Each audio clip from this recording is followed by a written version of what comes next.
All right, so this is that cool little sequence lick. Now it's basically, the phrasing of it is what really stands out. Some of his note choices are really cool too, because he kind of flips the pattern into different things from time to time, and I'll show you that. But the sequence is basically 16th note triplets to an 8th note, to 16th note triplet to an 8th note. So the rhythm of the lick is, so you have 1, 2, 3, 1, 1, 2, 3, 1, right? So if you do it up here,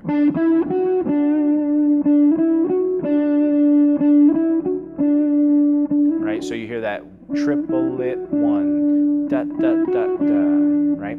So the whole phrase is like that, and it just keeps repeating up the neck, but it's not a repetitive pattern. Like the first two are similar, then the next one is a little wider stretch of an interval, you'll see. So it's basically open string on the E string to open 2, 3 on the E string, and then back to the F sharp note on the 2nd fret of the E string. So then he goes from the 2nd, 4th, 5th on the B string.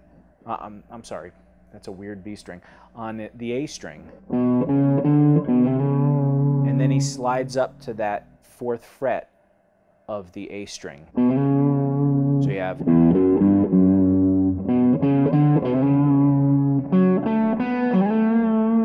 then he goes on the, so he keeps ascending up the neck and also up a string on the phrase. So, and here he goes on the D string on the 4th fret to the 7th fret, and then this is where it starts being, you can play it several different ways. This was the way I played it. So 4, 7 on the D string, and then the 4th fret on the G string. And then you slide from that 4th fret to the 7th fret on the D string. So you have,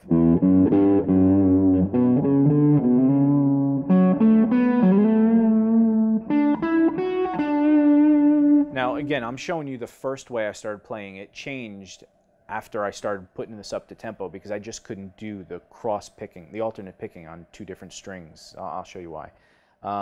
So then the next part of the phrase, this is more like a pentatonic thing where you see the 7th fret of the G string to the 9th fret to the 7th fret of the B string, back down to the 7th fret of the G string. So the whole thing is,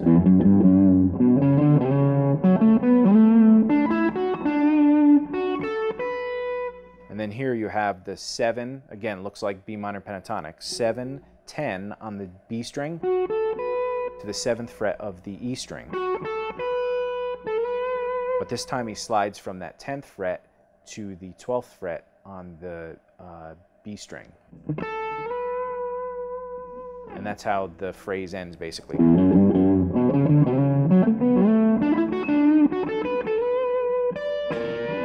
then he plays the 10th fret on the E string, and then he does a little double stop with a bend from the 10th fret on the E string and the 11th fret on the B string, and he bends up that B string a half step. Right? So.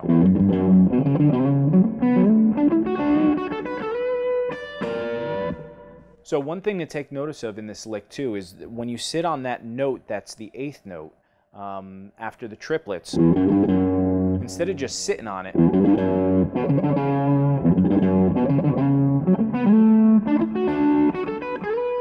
right, you want to add a little bit of bend in there. It just sounds really cool.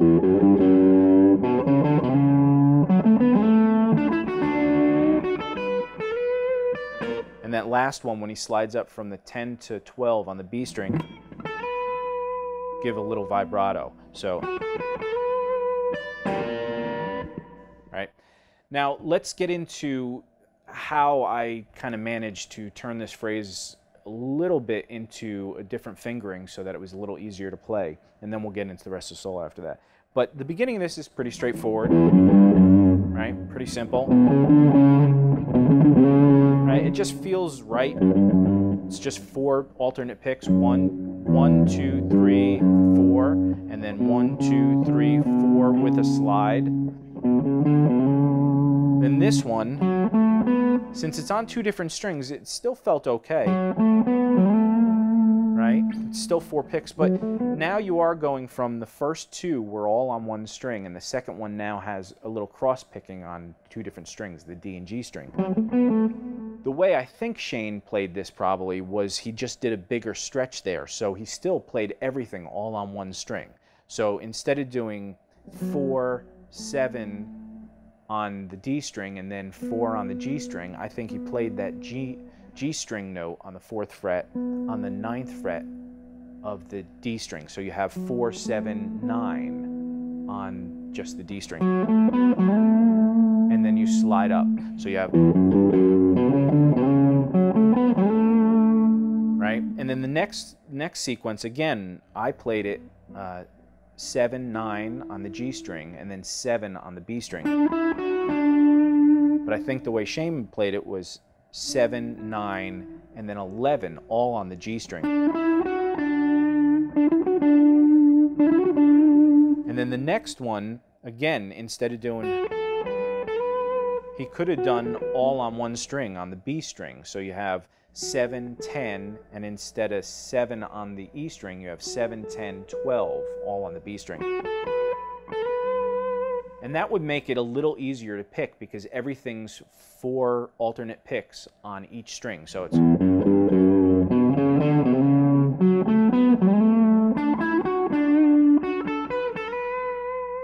right? But again, like that little sequence, if you notice the slides where they're coming in, I won't bore you with that, but you'll see they all come in different places. Like this one's going, and then the next one, instead of sliding up, he just sits on that first note. So things get twisted around a little bit, and you'll see as you practice this. So for me, it was a little easier to do. I found it was easiest to do not to do that big stretch because that just was too big for my hands to do real quickly. So I stuck with that 1 note on 1 string, 1 note on the other. Then the next one, though, it was hard to do that 1 note on 1 string, 1 note on the next, or 2 notes on the first string, 1 note on the next. So that was where I actually did do it all on 1 string. So I did. And then here, I couldn't really do that cross-picking again on, and I also didn't like that stretch and sliding with the 3rd finger. It just felt weird to me. So what I did here was something that he showed me too, these cool little pentatonic sweeps. So, and I think he might be doing this. And basically it's the 11th fret on the G string, then the 10th fret on the B string, and then the 7th fret on the E string. And then you slide up from the 10 to 12. But you want to make sure you articulate it so you don't get, right? So the whole thing I ended up doing was,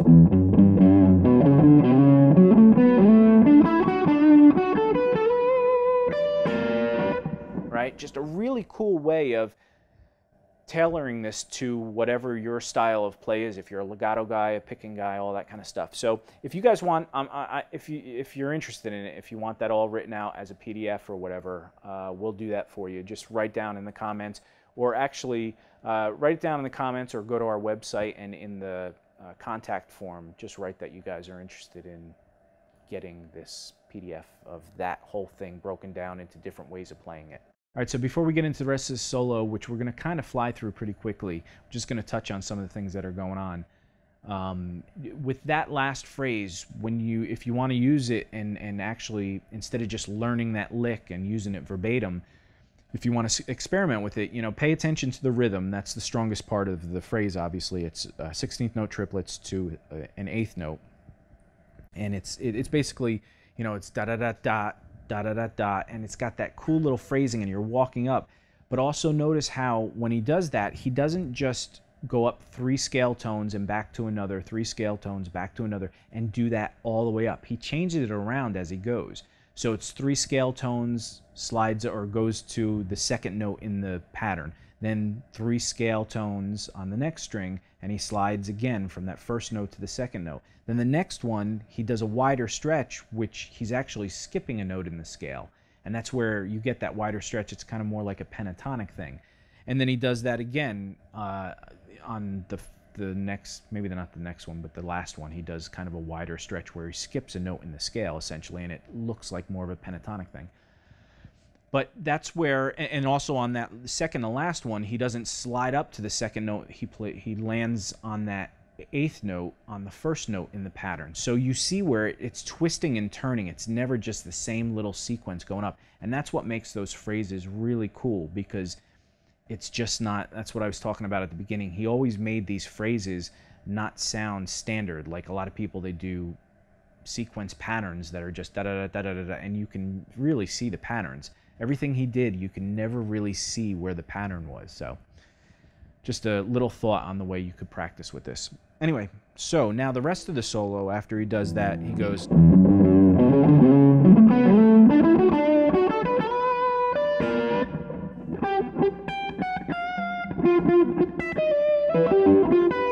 Okay, so that little part there, he's doing just a little chromatic walk down. So he does an octave with the 12th fret of the G string to the 15th fret of the E string. And then he walks down from 15, 14, 13 on the E string. So you have... And then he does a similar thing, but this time it's not an octave, it's a major 7 interval. He does the 10th fret of the G string to the 12th fret of the E string, and then he walks down chromatically from 12, 11, 10. So you have... And if you notice too, he kind of turns that phrase around just a little bit, because the first time he plays 2 notes on the G string. Then instead of playing just 2 notes again on the G string, he plays that a 3rd time. So it's... And there's a little rest in there too. So it goes...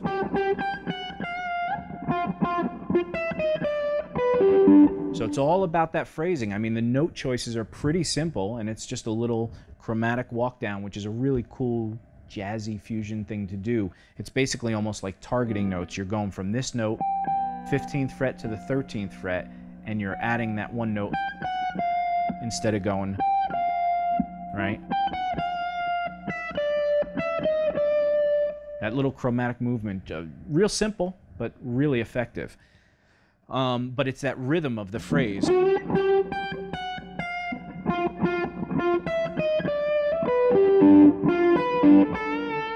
And then now he just does this little phrase where he goes down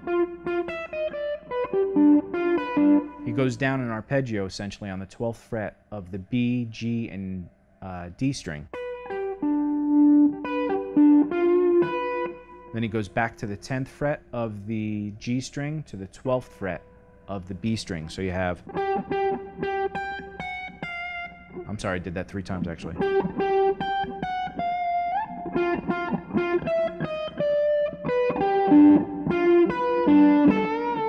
And then when he gets that B string on the 12th fret, he skips strings and goes back down to the 12th fret of the D string. So you have...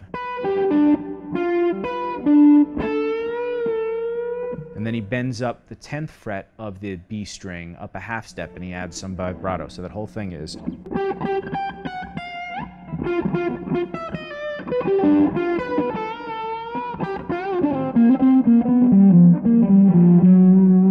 And then he just gets into this kind of G minor pentatonic kind of thing. Right? He goes from the 12th fret of the G string, and then he goes to the 10th fret of the G string, and he bends that up a half step. Then he slides from the 12th fret to the 10th fret on the D string, to the 8th fret of the D string. So that whole thing is.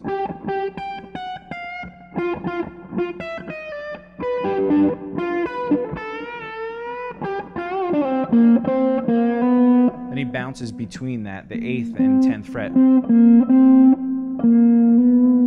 on the D string, and then he hammers on. If you're over a G chord, you're going from that minor third to major third on the D string from the 8th to 9th fret. So you have.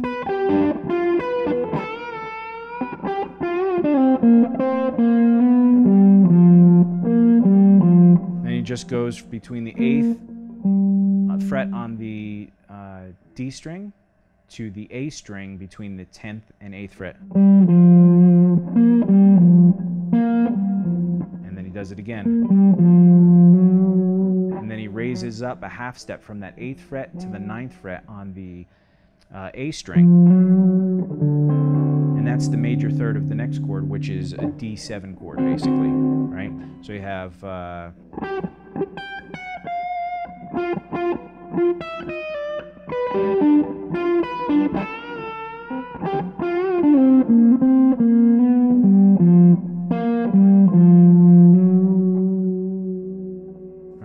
that's that little section. It's just really cool. I mean, it's real simple, arpeggiated phrasing, and or using arpeggios and basic pentatonics, but really targeting the major third of the chords that are going by.